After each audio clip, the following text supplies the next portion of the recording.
When we look at the Boston Celtics, this is a team that obviously will be defending their NBA championship. They had an incredible season last year, complete domination from start to finish. Even when people doubted them, they went through, they prevailed, and they showed that it was not a fluke at any stage of the season, that this was a legitimate team, and they secured another NBA championship. As we head now into this next upcoming season, the expectation within that organization and throughout the league is that, this team should be able to possibly go back to back and win another NBA championship.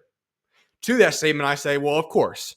There's no reason this team cannot win an NBA championship. They are firmly solidified in that top tier of NBA teams, that slight but small but legitimate team of contenders that we head into the season. But there's one point I really want to make here, because what I look at when we talk about reviewing this roster and everything going on this offseason is that, well, the Boston Celtics didn't really add a lot of players. There's a couple guys I'm going to address throughout this segment, but they didn't add a lot of guys. And a lot of time you want to try keeping the core, but, adding and getting better. And a lot of people could look at this and say, well, it's pretty much the same team. People could have just went and made a roster that competes with them via free agency and trades and whatnot. But I want to make a very clear point that I look at when I look at the Boston Celtics. If we recall when we go through the season last year, and specifically the postseason, this is a team that dominated. They won the NBA championship, but for a large portion of that time, they were missing a guy that you could easily consider to be the third best player in Kristaps Porzingis.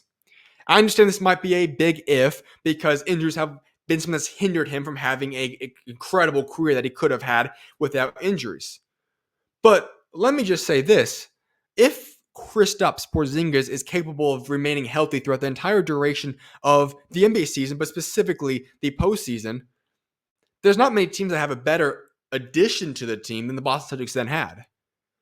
Because you keep this entire core, but you're adding a guy that's a borderline NBA All-Star to what was already a team that dominated everybody they competed against in the NBA playoffs. So when I look at this Boston Celtics team, they are, like I said, firmly in the contending group. They have an abundance of talent available to themselves, and a team that has superstars. They have talent, and they have enough depth to contend and compete, just as they did this past season. But Kristaps Porzingis is the one factor that I look at and I say, you know what? If this guy is able to stay healthy, the Boston Celtics are going to be a problem. They're going to be a team that, very well could go back-to-back here, and we're talking a year from now, and I'm saying they're trying to defend back-to-back NBA championships. So that's what we got to look at. But now let's break down this team a little bit more specifically, going through the depth chart. The starting lineup is solidified already. The same lineup should be starting: Drew Holiday, Derek White, Jaylen Brown, Jason Tatum, and Kristaps Porzingis. Those five guys are going to be solidified as very easily, you could say, the best starting five in the entire NBA, because they have everything. They have no holes. They have great chemistry, as we've already seen and been witness to. I love that starting five. No issues there. Don't really need to elaborate. If we're going to explain just about what happened this offseason, obviously you talk about the extensions. They locked up a lot of these guys, got them to long-term deals. Great stuff happening. This starting five is solidified for the next couple seasons. That's great news in terms of that.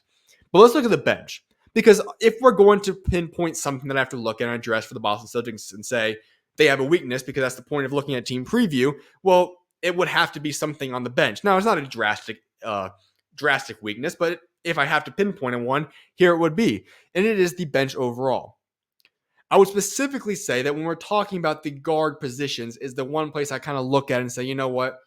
They could certainly utilize something else to help make this team a little bit better and deeper at the bench.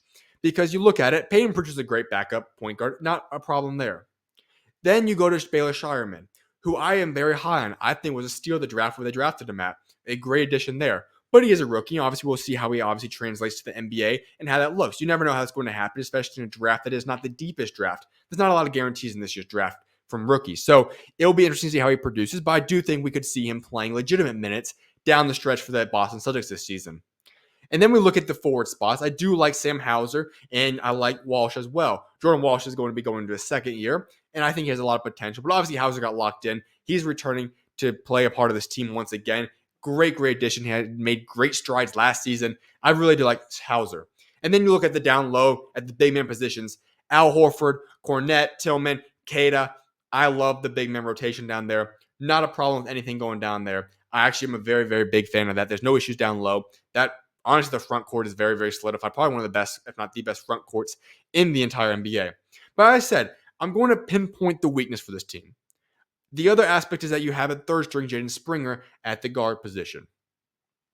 But here's what I want to address, because if there is one thing that hinders the Boston Celtics from becoming back-to-back NBA champions, it would be at this spot.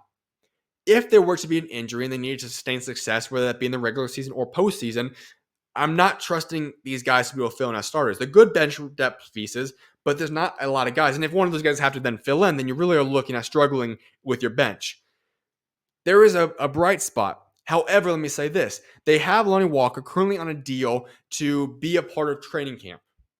I read into the specifics of this contract and what is available to us, and the way that it is structured is set up to be in a position that it makes it very unlikely that he does make this NBA roster for the Boston Celtics this year.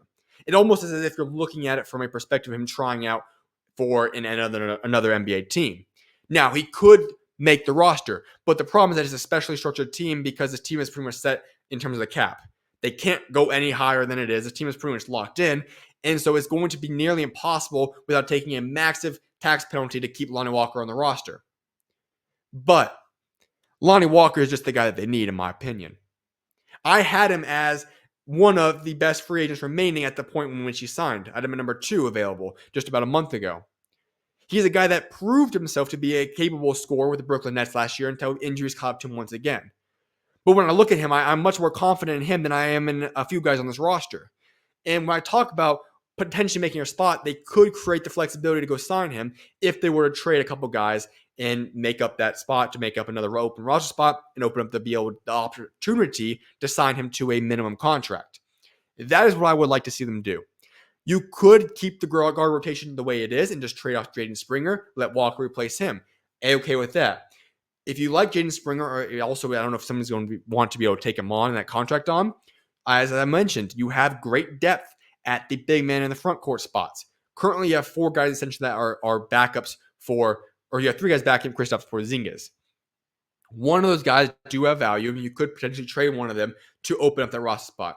They can get flexible. They can go decide and make it the maneuver however the Boston Celtics want to do that case. But what I want to say is that I do think Lonnie Walker could solve the issue of the bench depth at the guard position. Not a massive issue once again, but it is an issue that I definitely do look at and think that if the Boston Celtics have the opportunity to possibly fix that, that's something that I would definitely say you already have the answer on your roster right now, just to find a way to get him on there. So if they do that, that would be a huge thing. And the last aspect I want to touch upon for the Boston Celtics is your 2-way contracts. J.D. Davison, Drew Peterson, Antoine Watson are locked in for the 3 2-way spots. That part is completely filled up for them now. And all 3 of those guys are guys that have been, 2 of them have been a part of the team. Watson's a brand new guy. He's a rookie in the NBA coming from Gonzaga. And I do like those guys, all guys that have either contributed already on the team, as I said, for JD and Drew, or a guy that I think in Anton Watson, who's going to be a guy that you could possibly give some minutes down the road. Are they going to be rotational guys? Would they get standard contracts? Not sure about that aspect, but not too bad on the 2-way spots. Regardless of everything else that I said, for the Boston Celtics, the good news for you guys is that the one weakness I can really identify for this team is a weakness that really is probably the least to worry about weakness in the entire NBA when you talk about teams from top to bottom. That's something that I'm really just being picky on and saying, hey, if injuries all catch up to them and something happens, then that could become a weakness. Regardless, the Boston Celtics are firmly in position to contend for back-to-back NBA championships. They are that good. This is a team that we should look at and agree that they are going to make a deep playoff run, and they should be just fine this year.